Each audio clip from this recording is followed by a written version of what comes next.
recordarle rápidamente antes de irnos, después de la reunión, hay un par de cositas que queremos hacer. Una, queremos levantar hoy una ofrenda de $1000. ¿Quiénes estuvieron anoche? Ok, la inmensa mayoría no estuvo. Para los que no estuvieron anoche, hay un muchacho aquí en Pérez Celedón que tuvo un problema en una de sus piernas, lo amputaron a la altura de la rodilla, con tan mala suerte que adquirió una bacteria o se contagió con una bacteria y tuvieron que volverlo a amputar, hermano, a la altura de la cadera. Hay una prótesis para él que cuesta $30,000. Y la familia ha hecho todos los esfuerzos habidos y por haber, y esta semana me contaron que ya tenían como la mitad del dinero. Y entonces yo digo, bueno, vamos a ver cómo podemos ayudar. Es un muchacho que le está haciendo frente a la vida, que estudia, que no se ha arrugado. Imagínense lo que es tener unos 17 años y estar amputado ya a la altura de la cadera, es algo terrible. Y si esta prótesis, pues obviamente no le devuelve el 100% de sus facultades, pero le va a ayudar a vivir una vida pues mucho más funcional. Yo creo que, bueno, alguien puede decir $1000 es mucho dinero, pero somos muchas personas. No le vamos a pedir a nadie que se arruine ni que se quede sin comer. Simplemente si antes de irnos, ¿cómo se llama? Aportar algo, vamos a poner una canasta acá, vamos a recoger esa ofrenda. De hoy en 8 les estoy trayendo el recibo, el número de cuenta y toda la cosa a donde se está depositando ese dinero. ¿Está bien? Entonces, para que no salgamos en estampida, ahora después. De hoy en 8, a las 4:30 de la tarde, sale un equipo de personas para evangelizar de acá de la iglesia, y la del sector que se va a evangelizar, que se va a visitar puerta por puerta, es el de Quebradas. Culminamos a las 6:30 en el centro con el Salón Comunal de Quebradas. Ya tenemos los permisos, una de las bandas de la iglesia va a estar tocando, entonces se va a invitar a las personas de todo este sector acá para arriba para que asistan a esta reunión. Este es ya el segundo evento evangelístico que se hace, y así vamos a continuar durante todo el año. Estamos pasando un muy buen tiempo. Si usted mira a su derecha, a su izquierda, atrás, adelante, se va a dar cuenta que semana a semana Dios está añadiendo gente nueva y familias nuevas a la iglesia, y eso nos tiene sumamente contentos. Para eso vivimos realmente. Amén. Pero también hay que hacer la luchita, hay que hacer el esfuerzo, hay que compartir el mensaje. Eso es parte de nuestra responsabilidad. Entonces, si usted tiene deseos de incorporarse a este gente que ya tienen meses de estar organizados, orando y trabajando, hable con el pastor Adolfo después de la reunión.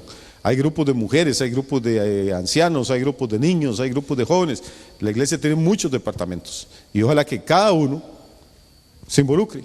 Hay iglesias que tienen un departamento que se llama el departamento de evangelismo. Para mí eso es un error teológico terrible. No puede haber un grupo de gente en una iglesia que sean los especialistas en hacer evangelismo. El evangelismo es la misión y la tarea de toda la iglesia y de todos los creyentes. No importa si usted es músico, debe hacer evangelismo. No importa si es de los que barren, debe hacer evangelismo. ¿Qué es hacer evangelismo? No es proselitismo, no es lavarle el cerebro a la gente y decirle su religión es mala y la mía es buena.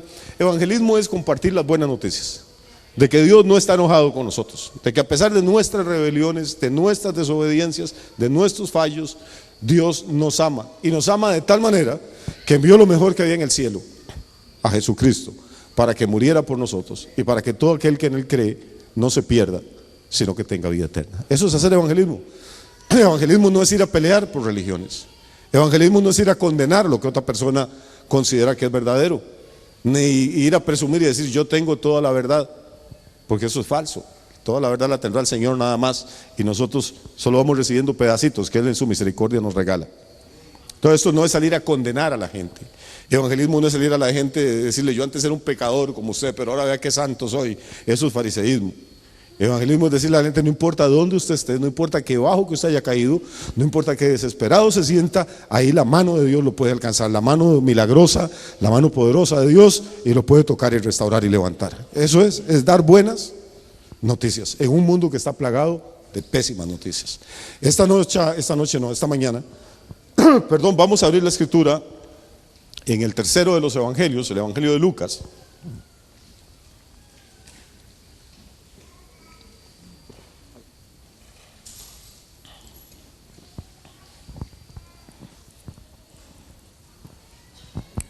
Un día alguien me dijo que por qué cuando yo leía la Biblia nunca decía San Juan, ni San Marcos, ni San Lucas. Porque en la Biblia no les dicen ni San Juan, ni San Marcos, ni San Lucas. Lo que está ahí arriba es un título que pusieron después. En las escrituras, los santos no son personas que se murieron, son personas que están que están vivas, que están tratando de vivir una vida agradable a Dios. Entonces yo estoy seguro que ni Marcos, ni Lucas, ni Juan se enojan, ni es una falta de respeto que les digamos así. Ya si usted le dijera Juancho o cosas así, pues sería, suena como ya demasiado confianzudo. Pero él se llamaba Juan y Jesús le decía Juan, y así le vamos a decir nosotros. Y Lucas se llamaba Lucas y así le vamos a decir nosotros. Entonces en el Evangelio de Lucas, que es el tercero de los evangelios, al final, casi, en el capítulo 23, hay una historia que es muy conocida por todos, es la historia de la crucifixión. Tenemos diferentes versiones en los evangelios, cada una aporta algunos datos complementarios acerca de los sucesos que culminaron llevando al Señor Jesús a la cruz. Pero Lucas tiene alguna cosa que a mí me interesa compartir con ustedes esta mañana. Somos cristianos, no importa si usted es protestante o católico, somos cristianos, creemos en Jesús.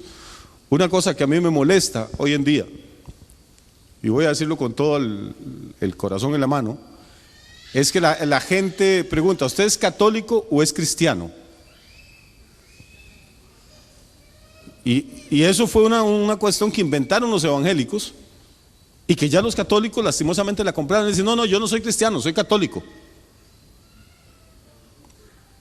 Y eso es terrible, hermano. Yo sé que no les estoy cayendo bien con esto, pero es que las cosas hay que decirlas. Cristiano es una persona que cree en Jesús. ¿Sí? No, pero es que el católico no es cristiano porque él desobedece en esto. Bueno, y usted no desobedece en otras cosas. O sea, tenemos algunas cosas diferentes, tenemos liturgias diferentes, pero creemos en Cristo. Que nosotros decimos que ellos lo hacen en equivocado en algunas cosas, es cierto, pero que ellos dicen que nosotros lo hacemos equivocado en otras, también es cierto. Pero decirle a una persona que usted es cristiano o es católico, y lo peor es que el católico dice, no, yo no soy cristiano, yo soy católico. Eso es terrible. Usted puede preguntarle, ¿usted es evangélico o es católico? ¿Es protestante o es católico? Pero cuando usted dice cristiano está dando a entender que solo usted es cristiano. Imagínese la suerte que usted tuvo.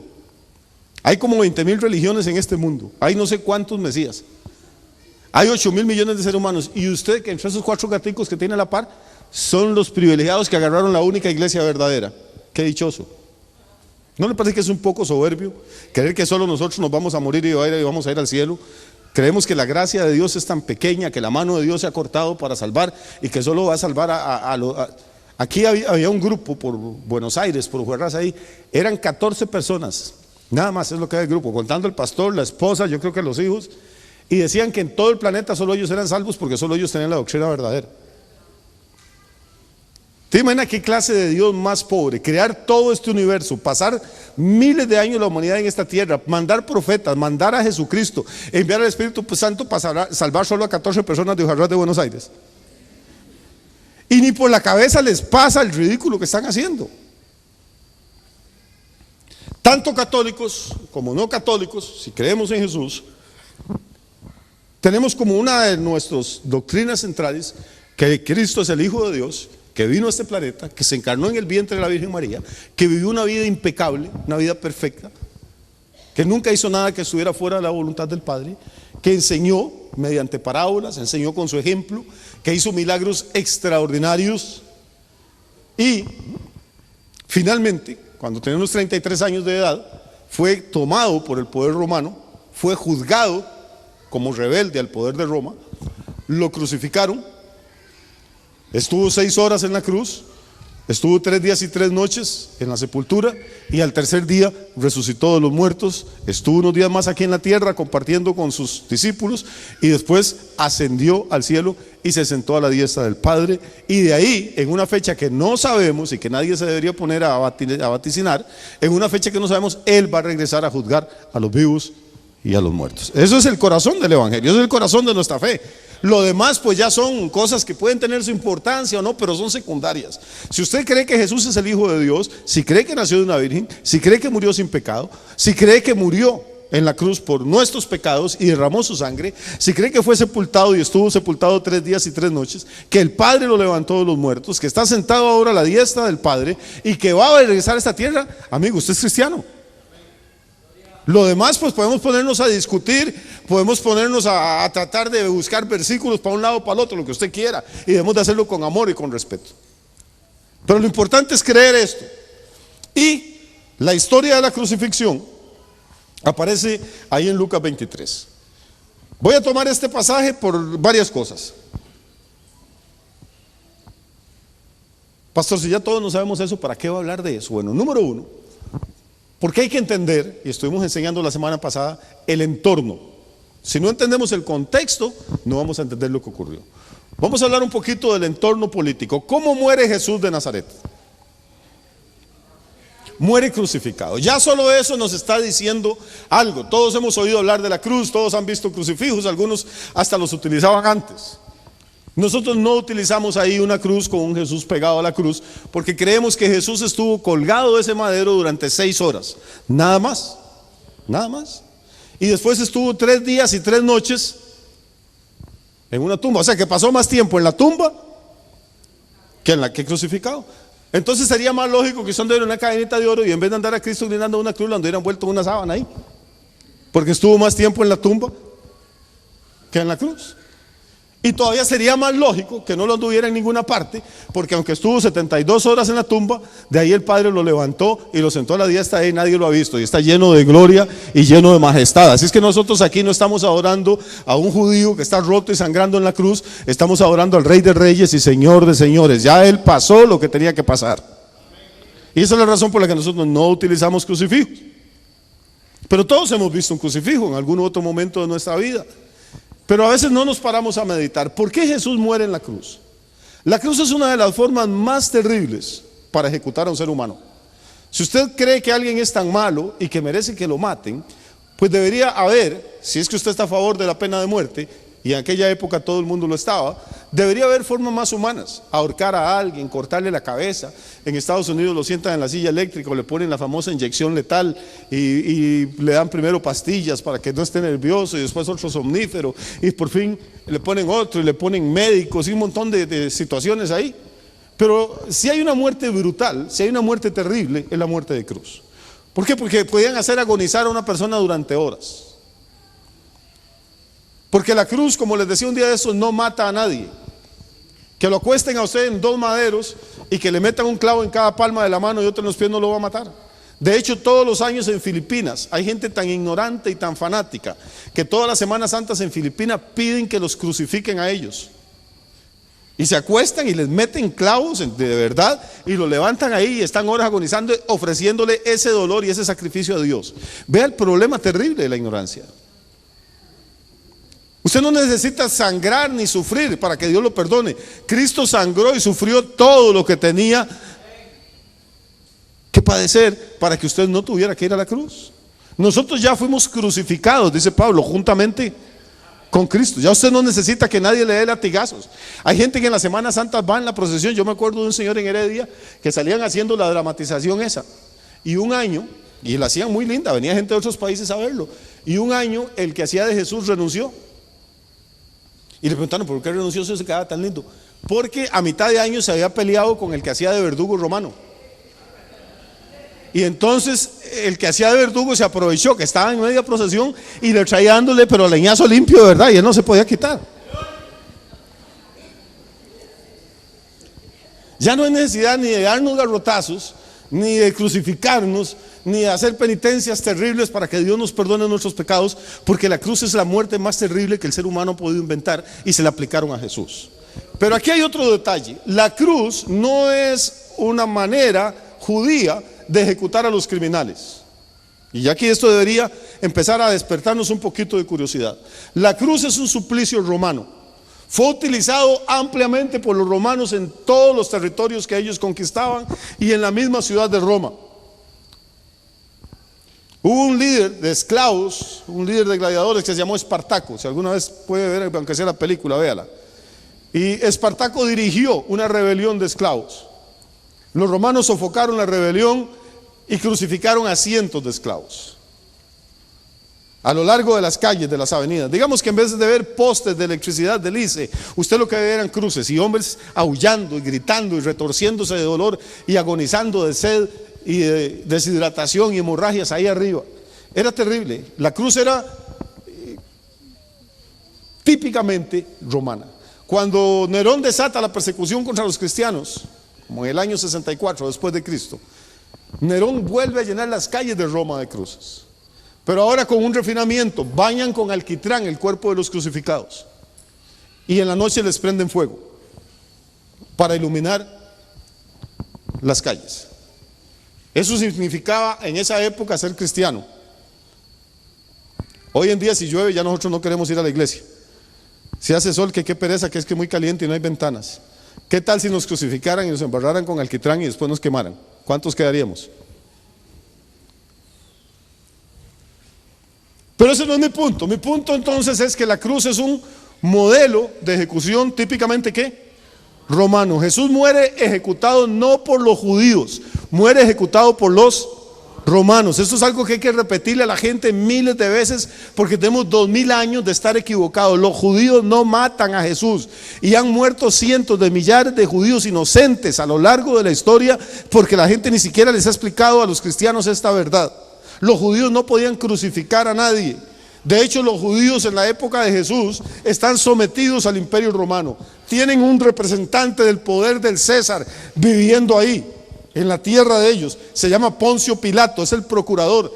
Tienen legiones del imperio romano acampando ahí en la misma Torre Antonia, en la ciudadela de Jerusalén. El control militar, el control político del territorio donde Jesús predica lo tiene Roma, no los judíos. Los judíos tienen una especie de asamblea legislativa que se llama el Sanedrín. El Sanedrín puede condenar a alguien a muerte, pero para que la sentencia sea válida tiene que aprobarla el poder romano, el procurador. Tienen un rey que no es ni romano ni judío, que se llama Herodes, que es un títere del poder romano, depende de Roma también. Herodes puede condenar a muerte a alguien, pero no a muerte de cruz, porque la muerte de cruz es romana. Cuando Herodes condena a muerte a Juan el Bautista, recuerda que a Juan el Bautista no lo crucifican. ¿Cómo lo matan? Lo decapitan, o sea, le cortan la cabeza, que es mucho más bonito que lo crucifiquen a uno. O sea, ninguna de las dos es linda, pero póngame a escoger.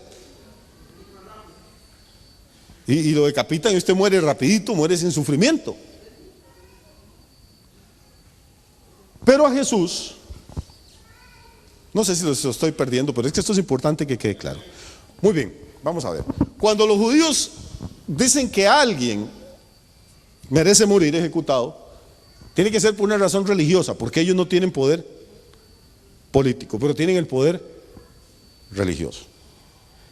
Cuando los judíos reciben la autorización de Roma o del procurador para matar a alguien, ¿sabe cuál era la manera de ejecutarlo?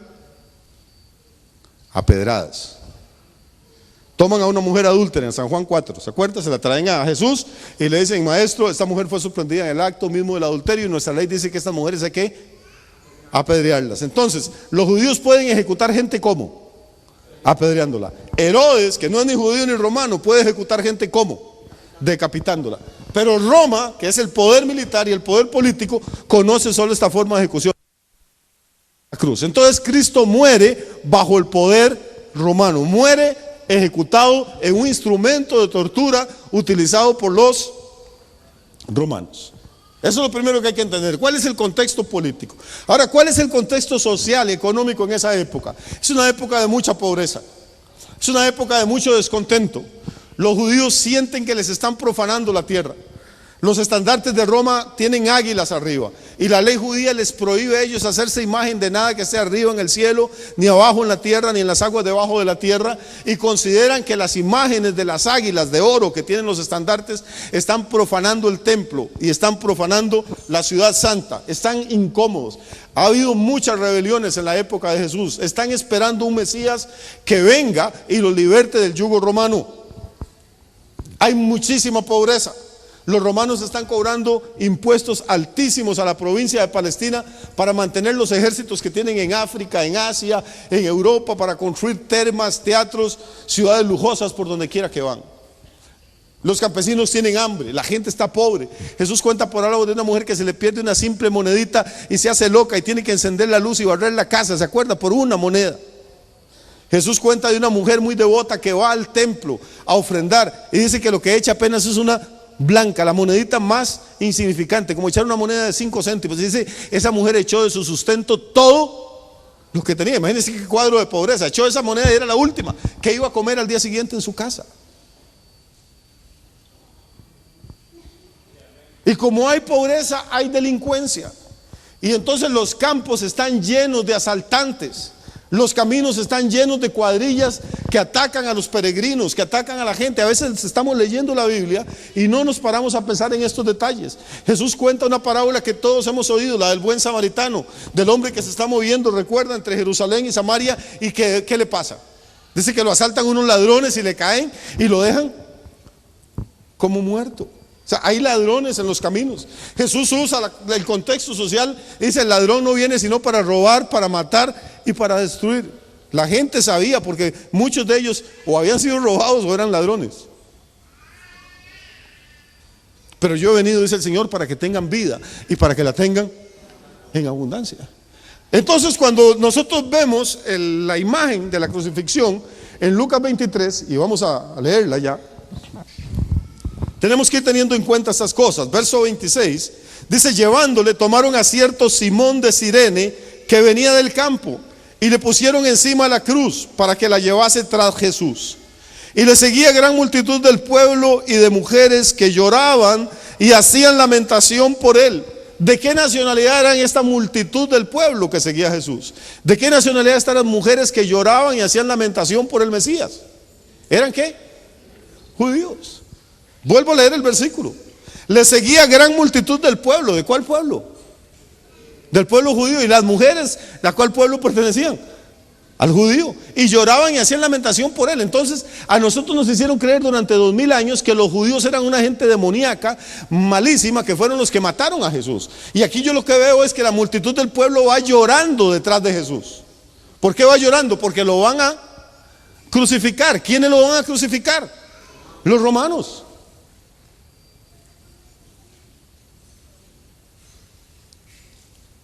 La iglesia tiene que cambiar el paradigma que tiene con esto, porque si no nos vamos a meter en problemas. Y nos hemos metido, y repito, los cristianos han asesinado judíos a lo largo de los siglos. Los famosos pogroms en toda Europa, incluso en América. Los judíos se veían como seres malditos. No crea que esto era de la Edad Media. Vea lo que pasó todavía en Alemania con Adolfo Hitler y el movimiento nazi. 6 millones de judíos muertos. Y la gente veía que se llevaban a los vecinos y nadie preguntaba por qué ni por qué. Por si son judíos, tienen que ser malísimos. Y todas esas historias salieron de una pésima lectura de los evangelios. Aquí lo que dice es que la multitud del pueblo y las mujeres del pueblo iban por la calle detrás de Jesús, que iba coronado de espinas, azotado, tan débil que ya ni siquiera podía cargar la cruz. Entonces llaman a Simón, que viene de un pueblo que se llama Cirene, y le dicen: usted venga para acá, cárguele esa cruz al hombre y llevémosla hasta el lugar de la ejecución, porque el hombre se nos va a morir o se nos va a reventar hasta que lo podamos clavar al madero. Pero la gente viene detrás llorando, y Jesús, vuelto hacia ella, les dijo: asesinos, desgraciados, pecadores. ¿Qué les dijo? Les dijo: hijas de Jerusalén, no lloréis por mí, sino llorad por vosotras mismas y por vuestros hijos. Porque he aquí, vendrán días en que dirán: bienaventuradas las estériles, y los vientres que no concibieron, y los pechos que no crearon.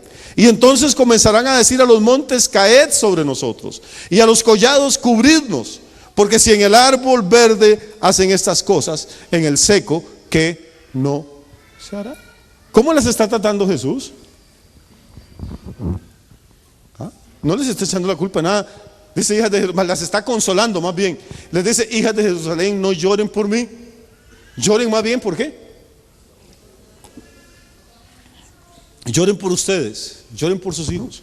Porque vienen días en que va a haber un proverbio en Israel y van a decir: dichosas las que nunca parieron, dichosos los vientres que no concibieron, dichosos los pechos que no amamantaron a ningún niño.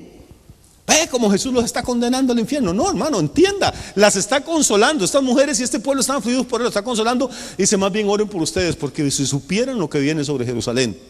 Note que no le está hablando a todos los israelitas, sino a la gente que está en la ciudad. Dice: hijas de Jerusalén. ¿Qué es lo que viene? Estamos en el año 33 o 34 después de Cristo. Lo que viene es que una generación después, o sea, los hijos de esas mujeres, los que ahora son bebés, los que estaban en el vientre de su mamá, los que todavía estaban de pecho, los que estaban jugando, dentro de 37 años van a ser exterminados. Porque en el año 70 y otra vez las tropas romanas, comandadas por un general que se llamó Tito Flavio Vespasiano, van a rodear en el año 70 todo Jerusalén, van a destruir las murallas, van a morir de hambre más de 1 millón de judíos, va a haber mujeres que van a cocinar a sus hijos durante el asedio y se los van a comer, y los judíos que queden vivos van a ser vendidos como esclavos, otros van a ser llevados cautivos a Roma.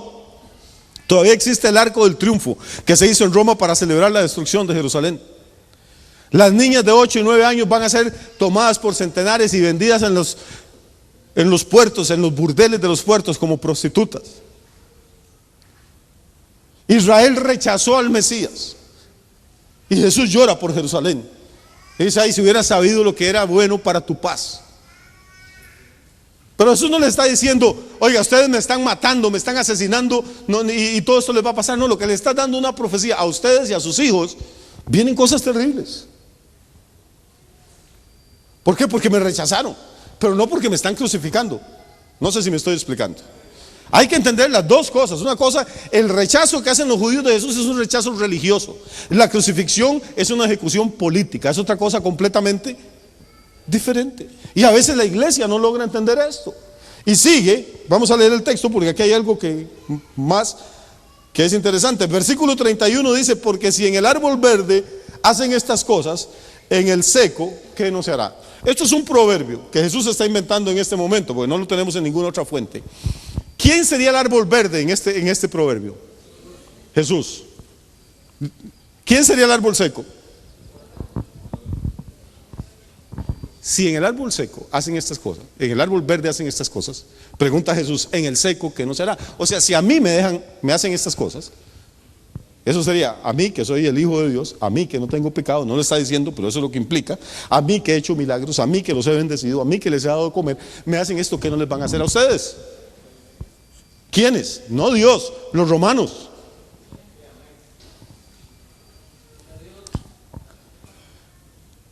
A veces cuando un cristiano, un hombre o una mujer de mucha fe tienen problemas o sufren, la gente dice: pero ¿dónde está Dios? Mire, si Dios existiera, ¿por qué esa persona tan buena sufre? Hermano, si Dios permitió que el árbol verde sufriera tanto, porque Él tenía un propósito. A veces Dios permite que los árboles secos padezcamos algunas otras cosas, porque Él tiene un propósito que nosotros no podemos entender. Y tenemos que ir aprendiendo esto. La vida cristiana no es que siempre nos va a ir bien, no es que siempre vamos a estar nadando en plata, no es que siempre vamos a estar sanos y cachetones. Estamos en el mundo, dijo Jesús, y en el mundo hay aflicción, pero confiad, yo he vencido al mundo, hermano. Ellos clavaron al árbol seco, lo torturaron, pero lo sepultaron. ¿Y sabe qué pasó con el árbol seco? Retoñó. Y Satanás, si me perdona la expresión, se embarcó. Quiso taparle la voz a Jesús, moviendo a los romanos para que lo crucificaran. Quiso callarle la boca a Jesús, matándolo. Y 3 días después esa boca estaba otra vez predicando. Y ahora no es una boca, somos millones en todo el mundo anunciando que Dios el Padre tiene poder, hermano, para sanar, para restaurar, para perdonar y para libertar. Y que no importa si el mundo ya lo enterró a usted, Dios puede sacarlo de ahí todavía. No importa si la gente ya enterró su empresa, Dios puede restaurarla todavía. No importa si la gente ya dice que su familia no tiene remedio, en Dios todavía tiene, hermano. Mientras Dios esté vivo, hay esperanza. Y lo que los hombres dan por perdido, para Dios no se ha perdido todavía.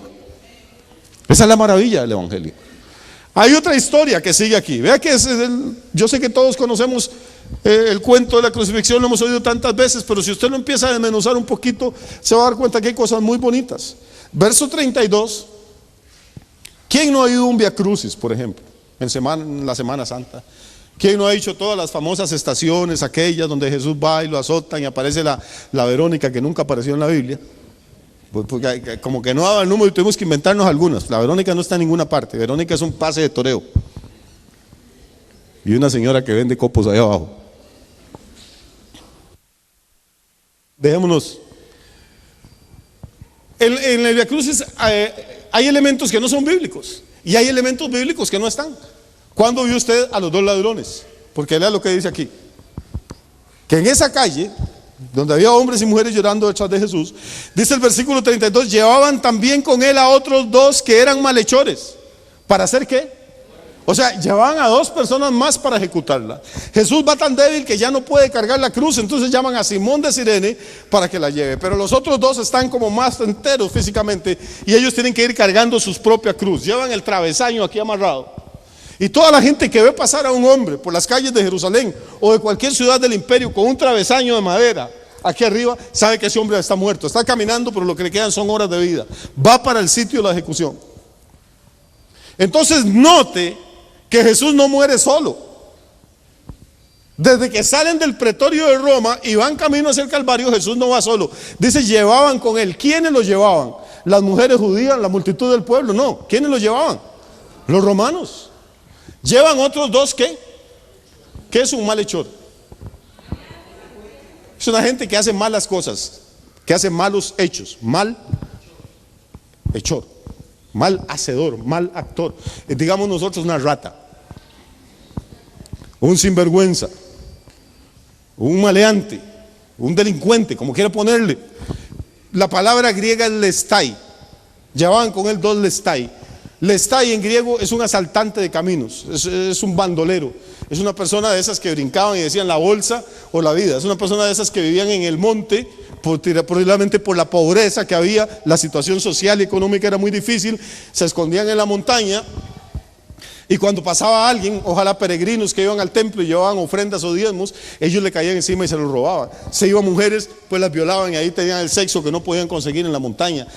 Si había que degollar a alguien, pues lo degollaban para no dejar testigos. Era gente a la que no le temblaba el pulso, vivían por la espada y morían por la espada. En ese tiempo no había el sistema legal que tenemos ahora de que llámeme al abogado defensor y que el habeas corpus, sino a usted lo agarraban, hermano, y lo agarraba el imperio romano, hechor, como guerrillero, y usted va para la cárcel y tiene sentencia de muerte. Entonces note que en realidad por las calles de Jerusalén no va caminando el Cristo solo, que vemos siempre, con Simón de Cirene atrás, sino que va Cristo, va Simón de Cirene y vienen dos lestai, vienen dos bandoleros junto con él. Eso nos puede dar una idea a nosotros. Si usted lee los evangelios con cuidado, dice que Pilato había aplastado una rebelión de Galileos, que Herodes mandó a matar a Juan el Bautista. O sea, era un momento histórico de mucha violencia, de mucha pobreza, de mucha indignación popular. Y Jesús en esa efervescencia es condenado a muerte y empieza a caminar hacia el Calvario acompañado por los dos lestai. Dice el versículo 33 que cuando llegaron al lugar llamado de la Calavera, le crucificaron allí y a los malhechores, uno a la derecha y otro a la izquierda. Entonces realmente lo que hay en ese momento en la cima del Gólgota, en la cima del Calvario, el monte de la Calavera, como quiere llamarle, son tres cruces. La del centro sabemos, porque esto es un detalle de un testigo ocular, la del centro sabemos que es la de Jesús. Hay un malhechor a la derecha y otro delincuente a la izquierda. La gente que todo lo inventa les puso hasta nombres. Uno se llama Dimas y el otro Gestas.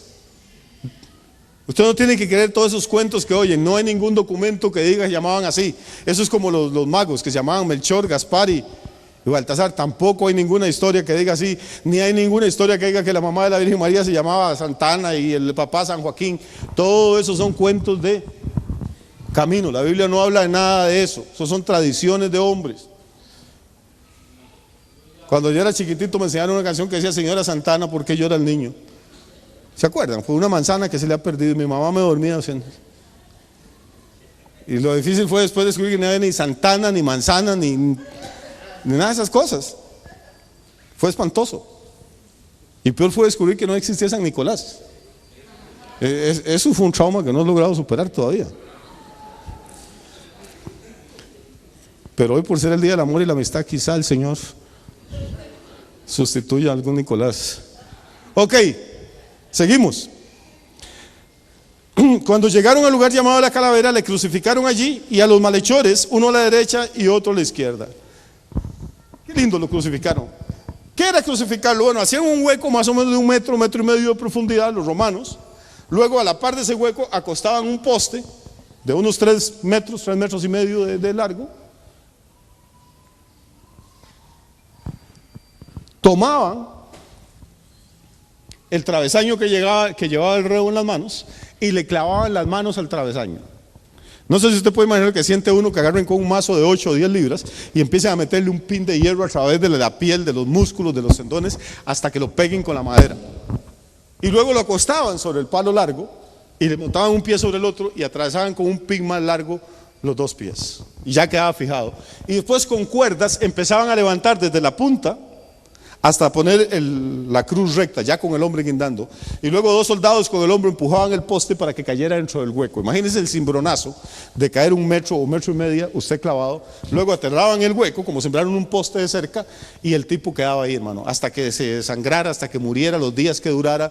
Venían pájaros, a veces le sacaban los ojos estando aún vivos. Con la sangre llegaban las abejas, las hormigas, las moscas. Usted no se podía mover, era una muerte demoníaca. Y mientras le están haciendo esto, hay algo extraordinario. Recuerde que Lucas, que es el que está escribiendo este evangelio, Lucas era médico y sabía bastantito de estas cosas. Pero hay algo que a mí me llama muchísimo la atención en este pasaje. Verso 34 dice: y Jesús decía, Padre, perdónanos porque no saben. O sea, ¿qué clase de corazón hay que tener, hermano, para que alguien le esté haciendo eso a uno y usted orar? Ni siquiera diciendo, Dios, dame fuerza para aguantar esto, sino, Dios, perdona a esta gente, porque lo están haciendo.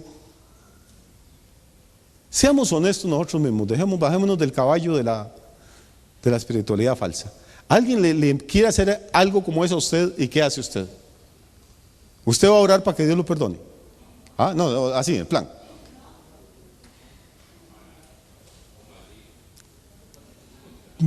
Maldiciones, no nada, lo que uno le echa, los relámpagos que yo pediría que cayeran. Es que lo que Jesús está haciendo es completamente antinatural. O sea, es un hombre tan lleno de la presencia de Dios, tan lleno del concepto de que Él vino a este mundo con un propósito y que el propósito está a punto de cumplirse, que Él está orando para que Dios no les tome en cuenta ese pecado. A mí eso me conmueve. O sea, y el pueblo estaba mirando, y aún los gobernantes se burlaban de él, diciendo: a otro salvó, sálvese de sí mismo, si este es el Cristo, el escogido de Dios. Los soldados también le escarnecían, acercándose y presentándole vinagre, y diciendo: si tú eres el rey de los judíos, sálvate a ti mismo. Había también sobre él un título, escrito con letras griegas, latinas y hebreas: este es el rey de los judíos. Y aquí hay otro punto que nos interesa sobremanera. Los romanos no solo crucificaban a alguien, sino tenían que poner una cosa que en latín se llama el titulum. Tenían que poner cuál era el delito por el cual se le había condenado a muerte. Entonces el titulum podía ser violador, incendiario, asesino, guerrillero, póngale el que usted quiera, el crimen por el que lo habían sentenciado a muerte, porque tenía que haber una sentencia judicial. El derecho romano era muy explícito en esto. De hecho, todavía hoy en día, si usted va a estudiar para abogado, para notario y entra a la universidad, es probable que todavía le den por ahí de vez en cuando algún cursito, por lo menos introductorio, de historia del derecho o de derecho romano, porque de gran manera sirvió de base para los sistemas jurídicos de todo el occidente. Entonces Roma no permitía que una persona fuera ejecutada sin un juicio, y si la ejecución era pública, entonces el público tenía que saber por qué era que se había condenado a esa persona. Ahora, por favor, póngame atención. Dice que este título que hay sobre Jesús es trilingüe, o sea, está escrito en 3 idiomas. ¿Cuáles son los idiomas en que está escrito? Está escrito en hebreo, está escrito en griego y está escrito en latín. Muy bien, note qué interesante, porque la ley romana no exigía que fuera trilingüe. La ley romana lo que pedía que el título fuera puesto, y podía ser puesto solo en latín, pero es escrito en 3 idiomas. ¿Y cuáles idiomas? Precisamente el latín, que es el idioma del imperio romano, es el idioma del poder político. El griego, que es el idioma de los filósofos, el idioma de la cultura. Y el hebreo, que es el idioma del Antiguo Testamento, el idioma de la religión de Israel. O sea, para que todo el mundo sepa cuál es la razón por la que Jesús está siendo ejecutado por Roma. Pregunta mía, dice ahí que lo ejecutaron por hacer milagros, que lo ejecutaron por ser el salvador del mundo, que lo ejecutaron por... ¿Cuál fue el crimen? ¿Qué dice?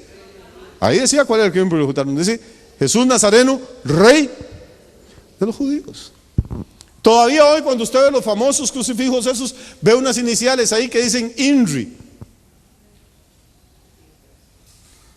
Esas son las iniciales apenas en latín de Jesus Nazarenus Rex Ioedorum. En realidad de la cruz arriba no decía INRI, decía el título completo y lo decía en latín, lo decía en griego y lo decía en hebreo. ¿Por qué los romanos lo crucifican? Porque tenían miedo y entendieron que Jesús era más que un predicador, era un rey. Y tenían miedo que este rey se levantara contra el rey de ellos allá en Roma, contra el César, y les tomara el imperio. Pero no se preocupen, lo va a hacer. Lo va a hacer. Va a venir a tomar lo que realmente le corresponde, lo que él se ganó a pulso, con una vida perfecta y con una muerte vicaria en la cruz del Calvario. Entonces estos no son los judíos, hermanos, crucificándolo. Esto es el imperio romano crucificándolo por razones políticas, porque a los romanos no les importaba nada la religión de los pueblos, lo que les importaba era la política. Tenemos que ir cambiando la mentalidad de que es que los judíos asesinaron a Cristo. Verso 39, y uno de los malhechores, ya vamos a terminar, faltan 76 versículos. Y uno de los malhechores que estaban colgados le injuriaba, diciendo: si tú eres el Cristo, sálvate a ti mismo y a nosotros. Y respondiendo el otro le reprendió diciendo: ¿ni aún temes tú a Dios estando en la misma condenación? Nosotros, a la verdad, justamente padecemos, porque recibimos lo que merecieron nuestros hechos, mas este ningún mal hizo.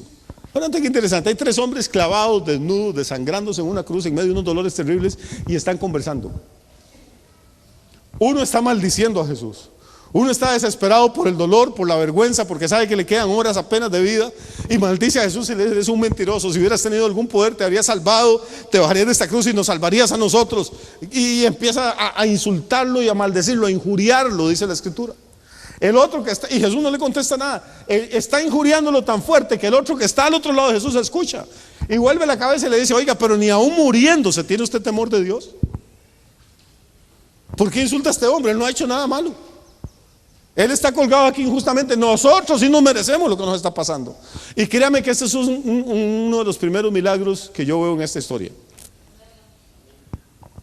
¿Cómo cuesta, hermano? Yo he predicado durante algunos años en las cárceles. ¿Cómo cuesta encontrar gente culpable en la cárcel? No, en serio, verá cómo cuesta. Casi todo el mundo es inocente. Vea, es que me calumniaron, es que el abogado que yo tenía era malísimo, es que me hicieron una chanchada, es que le dieron plata al juez. Nadie ha hecho nada.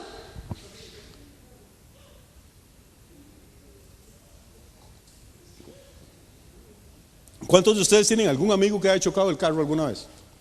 ¿O lo han chocado ustedes?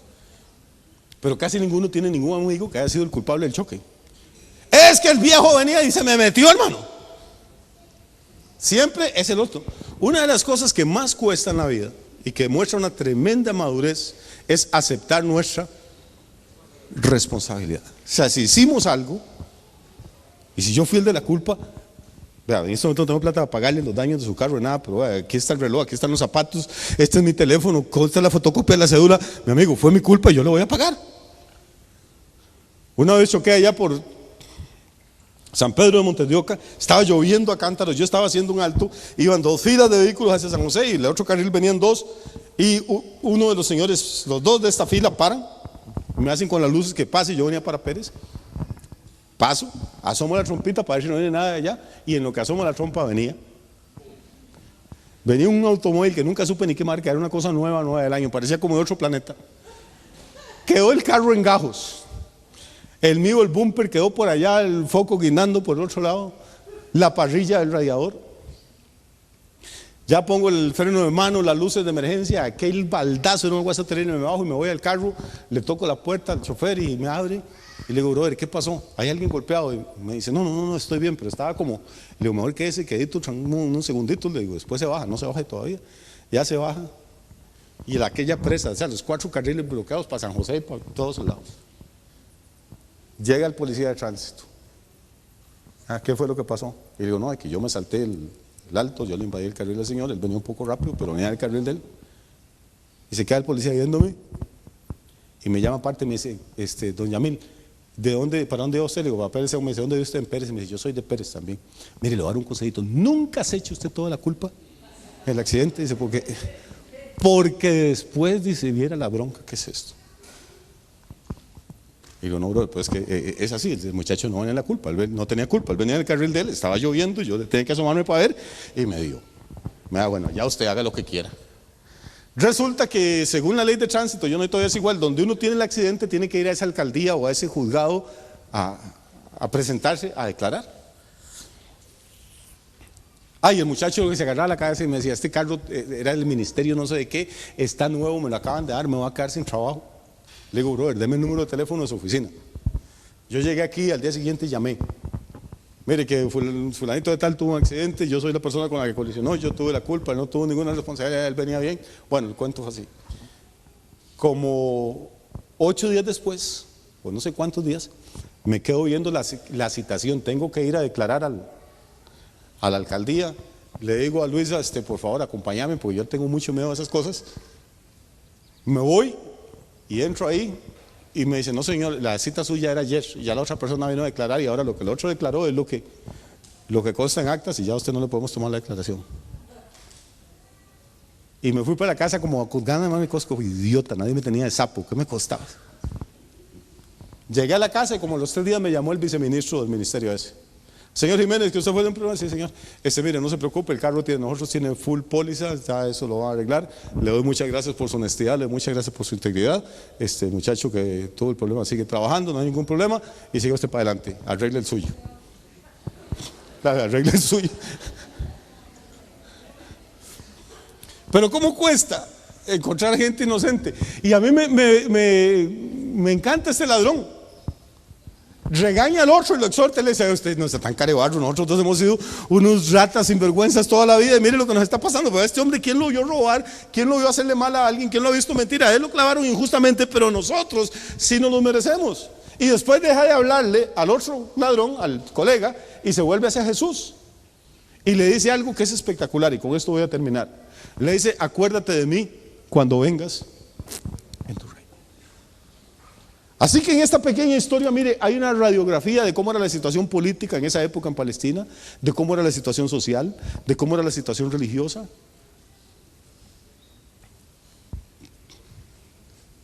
Y de cómo este hombre en los últimos minutos de su vida, después de una vida llena de desgracias, de delitos, de violencia, de injusticia, se vuelve a Jesús y le dice, acuérdate de mí cuando vengas en tu reino. Rápidamente. Esos 3 hombres que están ahí les quedan pocas horas de vida, se van a morir ahorita. Entonces, ¿por qué le dice a Jesús, acuérdate? ¿Qué le dice, acuérdate de mí? Si un muerto no puede recordar nada. ¿Dónde estaba Jesús en ese momento? En la cruz, ahí a la parcita de él. Y le dice, acuérdate de mí cuando vengas. O sea que él creyó varias cosas. Creyó que Jesús no se iba a quedar muerto porque podía acordarse. Creyó que Jesús no se iba a quedar en esa cruz, sino que se iba a ir y que también iba a volver. Y oiga lo que le dice, a pesar de que el crimen que está ahí arriba es Jesús Nazareno, rey de los judíos, él se vuelve y le dice, sí, aunque Roma diga que no, tú eres rey, acuérdate de mí cuando vengas en tu ¿qué? En tu reino, en ese del que los romanos se están burlando, vas a venir en ese, vas a ser el rey de reyes, y cuando vengas, por favor, ten misericordia de mí. ¿Y sabe qué se vuelve Jesús y le dice? Dice, de cierto te digo que hoy estarás conmigo en el paraíso. ¿Qué le dijo? ¿Que tenía que cambiar de religión? ¿Que tenía que bautizarse? ¿Que tenía que pagar los diezmos? ¿Ah? ¿Qué había hecho este maleante bueno en toda su vida? Nada. Perdóneme la expresión, era un desgraciado. Saber a cuánta gente había robado, saber a cuántas viejitas había dejado sin comer, saber a cuánta gente le habría metido un puñal en las tripas, saber cuántas pobres mujeres había violado. Pero lo único que necesita es tener el coraje de reconocer sus pecados, de arrepentirse y decir, yo me merezco esto que me está pasando. Y la fe para volverse a Jesús y decirle, tú no eres como nosotros, tú no eres un hombre común y corriente, tú eres el justo de Dios, tú no te vas a quedar clavado en esta cruz, tú no vas a quedarte muerto, vas a resucitar, y cuando resucites acuérdate de mí, no te vas a quedar enterrado aquí en ese hueco que hay abajo, vas a volver a esta tierra, y cuando vengas acuérdate de mí, y no vas a venir otra vez a morir, vas a venir a reinar, y cuando reines acuérdate de mí. Aleluya.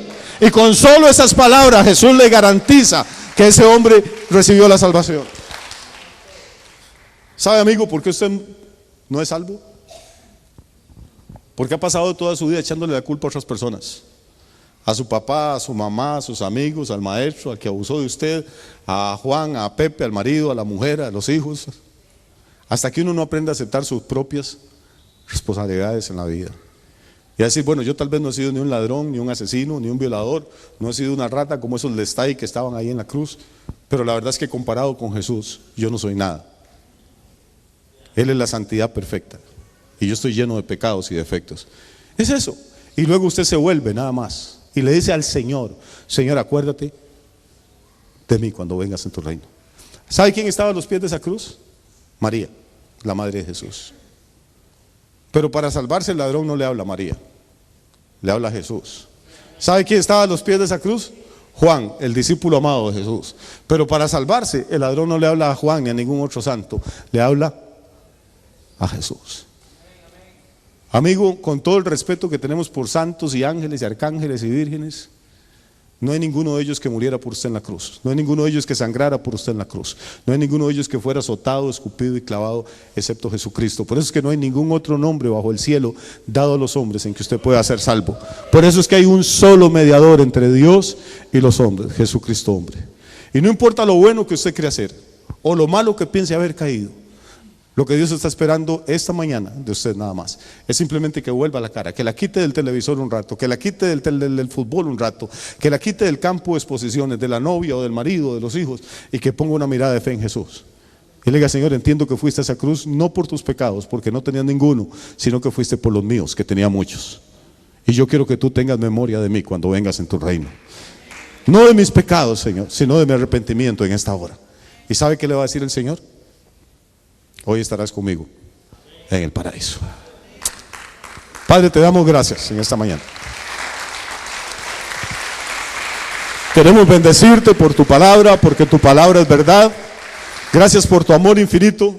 Gracias, Señor, porque aunque tal vez no somos tan malos como estos Lestai, como estos malhechores que clavaron a tu lado, la verdad es que aquí no hay un hombre ni una mujer en esta iglesia, en esta ciudad, en este país o en este planeta que no te hayamos fallado alguna vez. Reconocemos nuestro pecado, reconocemos nuestra ignorancia, reconocemos nuestras rebeliones y nos volvemos a ti porque nadie más, en ningún otro hay salvación, sino en tu nombre, Jesús. Nos volvemos a ti para que esa sangre bendita que derramaste hace 2000 años pueda limpiar nuestras vidas y pueda presentarnos santos y sin mancha delante del Padre. Gracias por cada hombre y mujer que está aquí en esta casa oyendo esta palabra. Gracias por lo que la están recibiendo a través de la televisión, a través de video, a través de audio, en sus casas, en el vehículo, donde quiera que estén. Por favor, Señor, toca corazones, cambia vidas y bendice a estas personas, Señor, que han sacado tan amablemente el rato para escuchar el consejo tuyo. Llévanos en paz a nuestra casa y que esta sea una semana de bendiciones y de éxitos en el nombre de Cristo Jesús, el Rey de Reyes y Señor de Señores. Amén y amén. Muy bien.